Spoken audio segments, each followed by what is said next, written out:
കോവളം നിയോജക മണ്ഡലത്തിൽ ഇടത് സ്വതന്ത്ര സ്ഥാനാർത്ഥി ഭഗത് റൂഫസ് മുന്നോട്ട് വയ്ക്കുന്ന ചില വികസന മന്ത്രങ്ങളുണ്ട്. അല്ലെങ്കിൽ മണ്ഡലത്തിന്റെ സമഗ്ര വികസനത്തിനും മണ്ഡലത്തിലെ സാധാരണക്കാരന് ഉന്നമനത്തിലേക്കുള്ള അവന്റെ ഉയർച്ചയിലേക്കുള്ള പടവുകൾ വെട്ടുന്നതിനും ചില ബ്ലൂ പ്രിന്റുകൾ ഭഗത്ത് കരുതി വച്ചിട്ടുണ്ട്. ഇത് ഭഗത്തിനോട് ഞാൻ സ്ഥാനാർത്ഥിത്വം പ്രഖ്യാപിക്കുന്നതിന് മുന്നേ യാദർച്ഛികമായി സംസാരിച്ചപ്പോഴും ഭഗത്തിന് ഇക്കാര്യങ്ങളിൽ നല്ല ധാരണയുണ്ടെന്ന് മനസ്സിലാക്കി. കഴിഞ്ഞ ദിവസം ഭഗത്തിന്റെ തെരഞ്ഞെടുപ്പ് കൺവെൻഷൻ ഉദ്ഘാടന ചടങ്ങിൽ പോകുമ്പോൾ ഒരു പ്രചരണ ഗാനമില്ല, മൈക്ക് അനൗൺസ്മെന്റുകൾ അല്ലെങ്കിൽ നോട്ടീസുകൾ വിതരണം ചെയ്ത് ആളുകളെ വരാൻ വേണ്ടി വിളിച്ചുകൂട്ടിയതല്ല. പക്ഷേ അവിടെ സമൂഹത്തിന്റെ നാനാ തുറകളിൽ നിന്നുള്ള 3500-ലധികം ആളുകൾ ആ ഓഡിറ്റോറിയത്തിൽ തിങ്ങി നിറഞ്ഞു നിന്നു. അതിന്റെ വീഡിയോ ഒക്കെ നിങ്ങൾ കണ്ടിരിക്കണം ഇതിനകം തന്നെ. ഞാൻ പറഞ്ഞു വരുന്നത് ഒരു സ്ഥാനാർത്ഥി എങ്ങനെയാണ് സ്വന്തം മണ്ഡലത്തെ കാണുന്നത് എന്നാണ്. ഉദാഹരണത്തിന് വിഴിഞ്ഞം തുറമുഖ പദ്ധതി വന്നല്ലോ. നാടിന് വലിയ പേരും പെരുമയും നൽകുന്ന പദ്ധതിയാണ് വിഴിഞ്ഞം തുറമുഖ പദ്ധതി. ഇടത് സർക്കാരിന്റെ ഇച്ഛാശക്തി ഒന്നുകൊണ്ട് മാത്രം കേരളത്തെ ലോക വ്യാപാര ഭൂപടത്തിൽ അടയാളപ്പെടുത്തിയ വിഴിഞ്ഞം തുറമുഖം, രാജ്യാന്തര തുറമുഖം ഒന്നാം ഘട്ടത്തിൽ ലക്ഷ്യമാക്കിയതിനപ്പുറം കണ്ടെയ്നറുകൾ വന്നു, ലോജിസ്റ്റിക് പ്രവർത്തനങ്ങൾ നടക്കുന്നു, ഇനി 1, 2, 3, 4 ഘട്ട വികസന പ്രവർത്തനങ്ങൾ നടക്കുന്നു. ഈ അവസരത്തിൽ ഞാൻ ഭഗത്തിനോട് ചോദിച്ചു, ഭഗത്ത് മണ്ഡലത്തിൽ എന്തൊക്കെയായിരിക്കും അടുത്ത വികസന സാധ്യതകൾ? ഭഗത്ത് പറഞ്ഞ ഒരൊറ്റ കാര്യമേ ഉള്ളൂ, വികസനം നടക്കുന്നു. ഇടതുമുന്നണി സർക്കാരിന്റെ ഇച്ഛാശക്തി കൊണ്ട് വിഴിഞ്ഞമാകട്ടെ, കോവളമാകട്ടെ, വെള്ളായണി ശുദ്ധജല തടാകത്തിലുള്ള ജല നവീകരണ പ്രവർത്തനങ്ങൾ, ജല ലഭ്യതയുടെ പ്രവർത്തനങ്ങളാകട്ടെ, ഇതൊക്കെ കൃത്യമായി ഇടതുമുന്നണി സർക്കാർ നടപ്പിലാക്കും. അതിനകത്ത് യാതൊരു തർക്കവും ആർക്കും വേണ്ട. എന്നാൽ ഈ വികസന പദ്ധതികൾ നടപ്പിലാക്കുമ്പോൾ നമ്മുടെ നാട്ടിലെ ഈ മണ്ഡലത്തിലെ ജനങ്ങൾ അതിന്റെ ഭാഗഭാക്കാകണം. അതൊരു വലിയ വെല്ലുവിളിയാണ്. നിർഭാഗ്യവശാൽ കഴിഞ്ഞ 10 വർഷവും വിഴിഞ്ഞം, കോവളം, അതുപോലെ തന്നെ ഈ മേഖലയിലെ കാർഷിക മേഖല, ഇവിടെയൊക്കെ വികസനം ഈ 10 വർഷം കൊണ്ട് ഉണ്ടായി. ഇടത് സർക്കാരിന്റെ ഇച്ഛാശക്തി കൊണ്ട് ആ വികസനം സാധ്യമായി. പക്ഷേ ഈ നമ്മുടെ ജനങ്ങൾക്ക് ഈ വികസനത്തിന്റെ ഭാഗമാകാൻ എത്രത്തോളം കഴിഞ്ഞു എന്നത് വലിയ ചോദ്യമാണ്. ഉദാഹരണത്തിന് വിഴിഞ്ഞത്ത് മത്സ്യത്തൊഴിലാളി മേഖലയിൽ ഒരുപാട് ആശങ്കകൾ ഉണ്ടായിരുന്നു. ആ ആശങ്ക പരിഹരിക്കേണ്ട പ്രാഥമിക ഉത്തരവാദിത്വം അവിടുത്തെ MLAക്ക് ഉണ്ടായിരുന്നു. എന്നാൽ ആ MLA, UDFന്റെ MLA എന്താണ് ചെയ്തത്? കുത്തിത്തിരിപ്പുണ്ടാക്കി ജനങ്ങളെ സമരത്തിനിറക്കിവിട്ട് വികസനത്തിന് തുരങ്കം വയ്ക്കാൻ, വിഴിഞ്ഞം പോർട്ട് എന്ന് പറയുന്ന വലിയ സ്വപ്നത്തിന്റെ ചിറകുകൾ അരിഞ്ഞു കളയാനാണ് M. വിൻസെന്റ് ശ്രമിച്ചത്. എന്നാൽ ഭഗത്തിന് മറ്റൊരു ചിന്താസരണിയാണ്, ഒരു ബദൽ വികസന സ്വപ്നമാണുള്ളത്. അത് ഇടതുമുന്നണിയുടെ സ്വപ്നത്തിന് ഒപ്പം ചേർന്ന് നിൽക്കുന്ന സ്വപ്നം. ഇടതുമുന്നണി എപ്പോഴും പറയുന്നതൊക്കെ ചെയ്യുന്ന മുന്നണിയാണ്. പാർശ്വവൽക്കരിക്കപ്പെടുകയും ചേരിയിലാകുകയും ചെയ്യുന്ന മനുഷ്യരെ നെഞ്ചോട് ചേർത്ത് അതിദാരിദ്ര്യ മുക്തമായി അടുത്ത കേവല ദാരിദ്ര്യ മുക്തിയിലേക്ക് കേരളത്തെ നയിച്ചുകൊണ്ടിരിക്കുന്നു. ഇവിടെ ഭഗത്ത് മുന്നോട്ട് വയ്ക്കുന്ന ഒരു ചെറിയ ആശയം പ്രേക്ഷകരുമായി പങ്കുവയ്ക്കാനാണ് ഞാൻ ആഗ്രഹിക്കുന്നത്. മറ്റൊന്നുമല്ല, ഇവിടെ ജനങ്ങൾ ധാരാളമുണ്ട്, അഭ്യസ്തവിദ്യരായ ചെറുപ്പക്കാരുണ്ട്, വളർന്നു വരുന്ന പുതുതലമുറയുണ്ട്.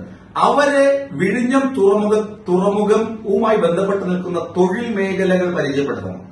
അവർക്ക് സ്കില്ല് ഡെവലപ്പ് ചെയ്യാനുള്ള ഇൻഫ്രാസ്ട്രക്ചർ ഡെവലപ്മെന്റ് ഇവിടെ ഉണ്ടാകണം. അതിന് ധാരാളം ഭൂമിയുണ്ട്, ധാരാളം സൗകര്യങ്ങളുണ്ട്, ധാരാളം ഫാക്കൽറ്റി മെമ്പേഴ്സ് ഉണ്ട് കേരളത്തിൽ.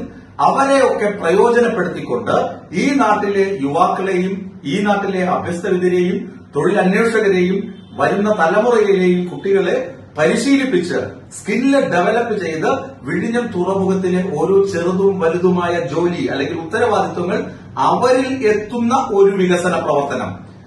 നമുക്കറിയാം, മുംബൈയിലോ അല്ലെങ്കിൽ തിരുവനന്തപുരത്ത് കഴക്കൂട്ടം ഭാഗം ഒന്ന് പോവുക. കഴക്കൂട്ടത്ത് ഒരുപാട് വികസനങ്ങളുണ്ട്, IT പാർക്കുകളുണ്ട്, അതുപോലെ തന്നെ ഫ്ളാറ്റ് സമുച്ചയങ്ങളുണ്ട്. ഒപ്പം തന്നെ എന്താണ്, അവിടെ ഒരു ചേരിയും വികസിച്ചു വരുന്നു, ചേരിവൽക്കരിക്കപ്പെടുന്നു. സാധാരണക്കാർക്ക് ഇതുമായി യാതൊരു ബന്ധവുമില്ല, IT സെക്ടറുമായി ബന്ധമില്ല. വന്ന് താമസിക്കുന്ന ആളുകൾ ഇവിടുന്ന് പണം കൊയ്തു പോകുന്ന അവസ്ഥ, വന്ന് താമസിക്കുന്ന ആളുകൾ പണം കൊയ്തു കൊണ്ടുപോകുന്നു. ഞാൻ പറയുന്നത് ഒരു വലതുപക്ഷ രാഷ്ട്രീയ ആശയത്തെക്കുറിച്ചല്ല, ഇടത് രാഷ്ട്രീയ ആശയത്തെക്കുറിച്ചാണ്. അങ്ങനെ ഉത്തരേന്ത്യയിൽ നിന്നോ അല്ലെങ്കിൽ മറ്റ് കേരളത്തിലെ തന്നെ മറ്റ് ജില്ലകളിൽ നിന്നോ ഇവിടെ ആളുകൾ വന്ന് ഇവിടെ ജോലി ചെയ്ത് ഇവിടെ നിന്ന് പണവുമായി അവരുടെ വീടുകളിലേക്ക് പോകുന്നു, അവരുടെ നാട്ടിലേക്ക് പോകുന്നു. ആ സ്ഥിതി വരുമ്പോ വിഴിഞ്ഞത്തുള്ള ആളുകളും കോവളത്തുള്ള ആളുകളും കണ്ണും മിഴിച്ച് ഈ വികസനം നമ്മുടെ കൺമുന്നിൽ നടക്കുന്നത് കണ്ടുകൊണ്ടേയിരിക്കും. വെറും കാഴ്ചക്കാരെ അതപ്പതിച്ചു പോകും. ആ കാഴ്ചക്കാരല്ലാതെ അതിന്റെ ഗുണഭോക്താക്കളാകുന്ന ഒരവസ്ഥയിലേക്ക് മാറണം. അതിനുള്ള പദ്ധതി വിഭാവനകളാണ് ഭഗത്തിന്റെ കൈവശമുള്ള ഏറ്റവും വലിയ തുറുപ്പ് ചീട്ട്. തീരദേശത്തെ മത്സ്യത്തൊഴിലാളികളെ, കോവളം പ്രദേശത്തെ ടൂറിസവുമായി ബന്ധപ്പെട്ട് നിൽക്കുന്ന സാധാരണക്കാരെ, റിസോർട്ടുകളെ, ടൂറിസത്തിനുള്ള രൂപരേഖകൾ. ടൂറിസം എന്ന് പറയുമ്പോൾ ഞാൻ വിഴിഞ്ഞത്തെ കുറിച്ച് പറഞ്ഞു. അടുത്ത ടൂറിസം എന്ന് പറയുമ്പോൾ നമ്മൾ എന്താണ് കരുതുന്നത്? വിദേശികൾ ഇവിടെ വരുന്നു, അവർ കടലിൽ കുളിക്കുന്നു, അല്ലെങ്കിൽ എന്താണ് ഏതെങ്കിലും 3 സ്റ്റാറോ 5 സ്റ്റാറോ 7 സ്റ്റാറോ ഹോട്ടലുകളിൽ തങ്ങി അവരുടെ ഉല്ലാസയാത്ര പൂർത്തിയാക്കി മടങ്ങിപ്പോകുന്നു. ഈ ടൂറിസമാണ് പരമ്പരാഗതമായി നടന്നുകൊണ്ടിരിക്കുന്നത്. ടൂറിസം മന്ത്രി മുഹമ്മദ് റിയാസ് ഒക്കെ സ്വപ്നം കാണുന്നത് പോലെ ഭഗത്ത് പറയുന്നത് ഇവിടെ 50 ഏക്കറും 5 ഏക്കറും 1 ഏക്കറും 2 ഏക്കറും ഒക്കെ സ്ഥലങ്ങളുള്ള റിസോർട്ടുകളുണ്ട്. വിഴിഞ്ഞം തുറമുഖം വരുമ്പോൾ തീരത്തിന് ശോഷണം സംഭവിക്കും. തീരദേശത്ത് അല്ലെങ്കിൽ റിസോർട്ടുകൾക്ക് തീരമില്ലാതെ വരും. വിനോദസഞ്ചാരികൾ ഇവിടെ നിന്ന് കുടിയൊഴിപ്പിക്കപ്പെടും. വിനോദസഞ്ചാരികൾ ഇങ്ങോട്ട് വരില്ല എന്നൊക്കെ വേവലാതിപ്പെടുന്നവർക്ക് ഒരു ബദൽ മാർഗം ഭഗത്ത് അവതരിപ്പിക്കുന്നുണ്ട്. അത് മറ്റൊന്നുമല്ല, ഇതേ ടൂറിസം കേന്ദ്രങ്ങളിൽ തന്നെ, ഇതേ റിസോർട്ടുകളിൽ തന്നെ, ഇതേ കെട്ടിടങ്ങളിൽ തന്നെ ഒരൽപ്പം പരിവർത്തനം വരുത്തിയാൽ, ഒരൽപ്പം മാറ്റങ്ങൾ വരുത്തിയാൽ വിനോദസഞ്ചാരികൾ കൂടുതൽ വരും. അതിന് ഇൻഫ്രാസ്ട്രക്ചർ ഡെവലപ്മെന്റ് വേണം. കുറച്ചുകൂടി നമ്മൾ ആഴത്തിൽ ചിന്തിക്കണം, അല്ലെങ്കിൽ തുറന്ന് ചിന്തിക്കണം. ഒരു കൃത്രിമ ബീച്ചൊക്കെ നിർമ്മിക്കാൻ വളരെ ഈസിയാണ്, വളരെ ലളിതമായി അതൊക്കെ ചെയ്യാവുന്നതാണ്. അപ്പോ ബീച്ച് എന്ന് പറയുമ്പോൾ, സമുദ്രം എന്ന് പറയുമ്പോൾ സമുദ്രത്തിലേക്ക് ഇറങ്ങിപ്പോയി നിന്ന് കുളിക്കുകയും കളിക്കുകയും ചെയ്യാനുള്ള അവസരമുണ്ട്. അതുപോലെ തന്നെ ഈ റിസോർട്ടുകളുടെ പശ്ചാത്തലത്തിലും അങ്ങനെ പരിസ്ഥിതി സൗഹാർദ്ദമായ ബീച്ച് റിസോർട്ടുകളാക്കി ഇതിനെ പരിവർത്തനം ചെയ്യണം. അപ്പോ തൊഴിൽ സാധ്യതകൾ വീണ്ടും വർദ്ധിക്കും.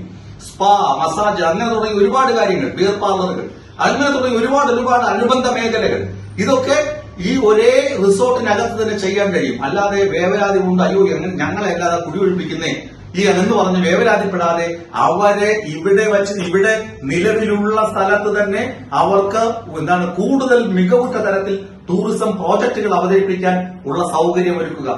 അങ്ങനെ ഓരോ മേഖലയിലും. ഇനി വെള്ളായണി ശുദ്ധജല തടാകമാകട്ടെ, അവിടെ ഇപ്പോൾ ഡ്രഡ്ജിംഗ് ഒക്കെ നടക്കുന്നുണ്ട്, എക്കൽ മാറ്റുന്ന പരിപാടിയൊക്കെ നടക്കുന്നുണ്ട്. ഇടതുമുന്നണി സർക്കാർ അതൊക്കെ ചെയ്യുന്നുണ്ട്. അവിടെ നിന്നാണ് പൂവാറിലേക്കും വിഴിഞ്ഞത്തേക്കും കോവളത്തേക്കും ഒക്കെ ജലം പമ്പ് ചെയ്യുന്നത്. അവിടെ 36 സ്പീഷീസ് ശുദ്ധജല മത്സ്യമുണ്ട്, മറ്റെങ്ങും ഇല്ലാത്ത സമൃദ്ധി. ആ മത്സ്യസമ്പത്ത് വികസിപ്പിക്കുകയാണെങ്കിൽ എന്തുകൊണ്ട് അത് നമുക്ക് കയറ്റി അയച്ചൂടെ? അപ്പോ അങ്ങനെ തുടങ്ങിയ വിപുലമായ സ്വപ്നങ്ങൾ ഭഗത്തിന്റെ ചിന്താസരണിയിലുണ്ട്, ഭഗത്തിനുണ്ട്. ഭഗത്ത് എംടെക്കുകാരനാണെന്ന് ഞാൻ മുമ്പൊരു വാർത്തയിൽ നിങ്ങളോട് പങ്കുവച്ചിട്ടുണ്ട്.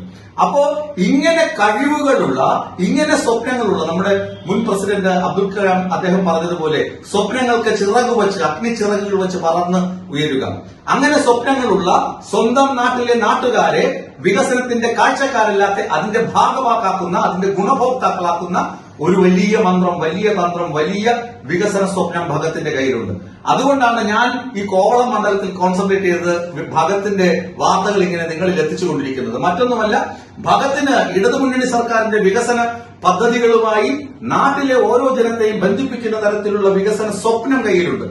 ആ സ്വപ്നം സഫലമാകാൻ ഇക്കുറി കോവളം മണ്ഡലത്തിലെ ആബാലവൃദ്ധ ജനങ്ങളും മറ്റ് ഒരു വേർതിരിവുമില്ലാതെ, ഒരു വേലിക്കെട്ടിന്റെയും അകലമില്ലാതെ, തമ്മിൽ വ്യത്യാസമില്ലാതെ ഭഗത്തിന് വേണ്ടി വോട്ട് ചെയ്യും എന്ന് തന്നെയാണ് ഞാൻ ഇറങ്ങി നടന്ന് അന്വേഷിച്ചതിൽ നിന്ന് എനിക്ക് മനസ്സിലാക്കാൻ കഴിയുന്നത്. മറ്റ് സമുദായ സമവാക്യങ്ങളോ ജാതി സമവാക്യങ്ങളോ ഒന്നുമല്ല. എല്ലാ ആളുകളും അവരുടെ മക്കൾ, അവരുടെ പേരക്കിടാങ്ങൾ, അവർക്കൊക്കെ വികസനത്തിൽ ഭാഗമാകണം.